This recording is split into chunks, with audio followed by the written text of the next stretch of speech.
আসসালামু আলাইকুম ওয়া রাহমাতুল্লাহি ওয়া বারাকাতুহু। প্রিয় ভাই বন্ধুরা আমার, আল্লাহ সুবহানাহু ওয়া তাআলা সকলের প্রতি রহম করুন। আমার জন্য আমাদের জন্য দোয়া করবেন ইনশাআল্লাহ তাআলা। আর গতকালকে আমি আপনাদেরকে দিয়েছিলাম ভিডিও যে তাকবীরে তাহরিমা বাঁধার নিয়ম এবং রুকুর তাসবিহ সিজদা তাসবিহ পড়ার নিয়ম। আজকে বলবো রুকু এবং সিজদা কিভাবে করব। আমরা যখন সূরা এবং কেরাত শেষ হয়ে যাবে তখন রুকুতে যাব।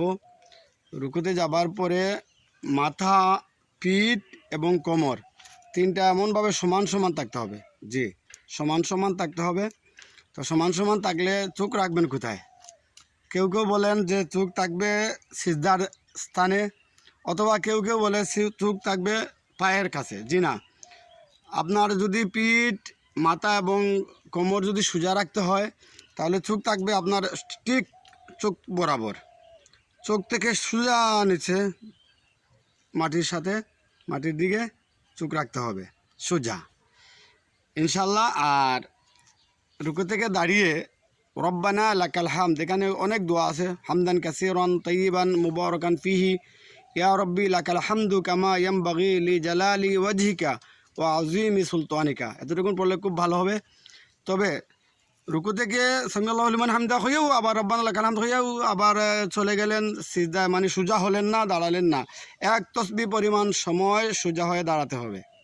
জি, আনা হয় ওয়াজিব তরক হবে, সোজা হয়ে দাঁড়ানো ওয়াজিব।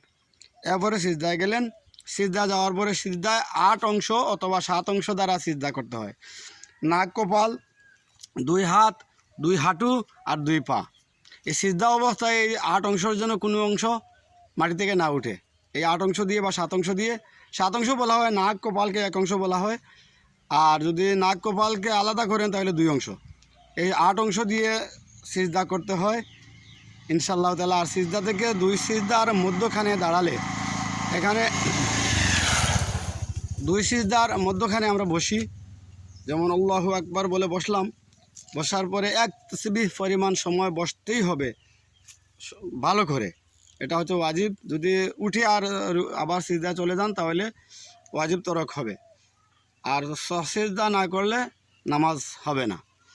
তবে এখানে আপনি পড়তে পারেন আল্লাহু আকবার, এরপরে আল্লাহুম্মা মাগফিরলি ওয়ারহামনি ওয়াহদিনি ওয়ারযুকনি ওয়াদবুরনি, এই দোয়াগুলো পড়তে পারেন। জি, যদি কথাগুলি ভালো লাগে শুনবেন এবং পারলে একটু শেয়ার করে দিবেন আর কি। আপনাদের জন্য দাওয়াতি কাজ আল্লাহ যেন কবুল করেন।